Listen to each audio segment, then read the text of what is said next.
Ej, Manuel, kako, ti si strokovnjak, kako pogruntaš, da ti peša vozniška kondicija? Ker jaz sem včeraj bil na ulici, spraševal ljudi, kaj si pa to predstavljajo in dobil nešteto različnih odgovorov. Koliko je nešteto različnih voznikov? Vozijo prehitro ali pa pod vplivom alkohola. Ne ohranjajo varnostne razdalje. Prepočasno peljejo, ogrožajo promet. Mladi, Mladi? ki kome naredijo in potem so polni samega sebe. Starejši? Ja, kdo sploh so slabi vozniki? A so to starejši, mlajši? A je to stvar cestne kulture, poznavanja pravila? Je to stvar let ali česa? Preverimo.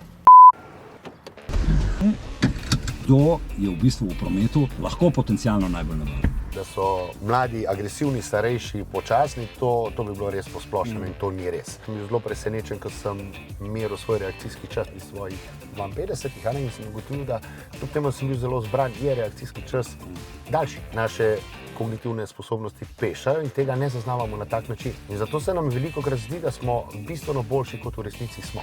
Kaj so pa najbolj tisti očitni znaki, da človek lahko ful hitro prepozna, da svojemu staršu ali pa staremu staršu peša vozniška kondicija? Da ne bo prehudo, ampak že obuškan avto. Praske po avtomobilu, se pravi te majhni manevri parkirišča in kaj tazga, ko že peša globinski vid, in ne zaznavamo več dober. Druga zadeva, že iz vsakdanjega življenja pozabljivost, vse ostalo, kar sodi k starosti. In pa ne nazadnje tudi to, kaj slišimo v samem okolju, v lokalnem okolju. Se so lahko tudi sosedi mogoče zelo dober vir, ki te opozorijo na to, zdaj pa mogoče. Tako. Mami, to pa ne bo verjeli. Slabše reflekse, to definitivno. Zabaš pot do nečesa. Povej mi, kaj pa lahko v bistvu starejši sami naredijo za to? Jaz upam, da bo vse več takih, ki bodo to sami pri sebi zaznali, zato ker, kot smo rekli, samokritičnost je zelo, zelo huda reč in jo nismo najbolj samokritični. Ampak, kot sem rekel, obstajajo programi, kjer lahko brez težav to svojo negotovost preveriš in ne nazadnje o tem, kar se zdaj pogovarjamo, osvežitvena vožnja, kjer boš pod budnim očesom inštruktorja 1 na 1 v nekem normalnem pogovoru, neobsojanju, dobil te podatke, ki jih želiš. Če bi mogla izbrati 3 najpomembnejše razloge, zakaj bi se starejši po 65. letu morali vključevati, želeli vključevati v osvežitvene vožnje, kateri 3 razlogi bi to bili?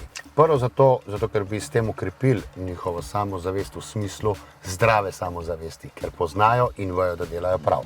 Druga zadeva, zato ker se je sprememba okoli nas v zadnjih 10 letih naredila enormna, vesoljska in je skoraj da nemogoče slediti temu.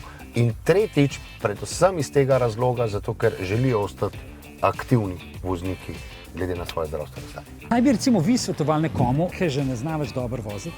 Sem vaja na parkiriščih, nekje na mirno, z nekom, ki vozi vsak dan, taksi. Ali pa z mestnim prevozom. Kakšnega mlajšega ali tudi mogoče kakšno sorodstvo, ki več prevozi. Nisem pristaš, da se to dela znotraj družin. Naš prag tolerance je lahko bistveno nižji, kot je pa nekje pri strokovnjaku. Ne vam ne bo nerodno. Pridite v avtošolo, ni potrebno, da bomo avto opremili z tablo šola vožnje, lahko to delamo tudi na vaših avtomobilih. Investirajte v svoje znanje in bo zadeva bistveno lažje. Kako očetu povedati, veš, oči, zdaj je pa mogoče čas, da ti nekaj ukreniš? Kako začeti ta pogovor? Jaz ne najdem pravega pristopa. Najlažje, če mu rečeš, da ga boš ti pelil. Zelo enostavno je reči nekomu, ne smeš več voziti in ga pustiti prepuščenega samemu sebi. Nobena stvar, ki vzame človeku samostojnost, pač ne more biti enostavna. In predvsem ne za obsojenjem, nisi več sposoben, ampak strah me je za tebe, da se ti bo kaj zgodilo, bomo po mojem, da na dolgi rok tudi to dosegli, ker vidimo, da se ljudje tudi sami že zelo, da so bistveno bolj ozaveščeni kot par let nazaj in nekateri celo sami oddajo vozniško dovoljenje.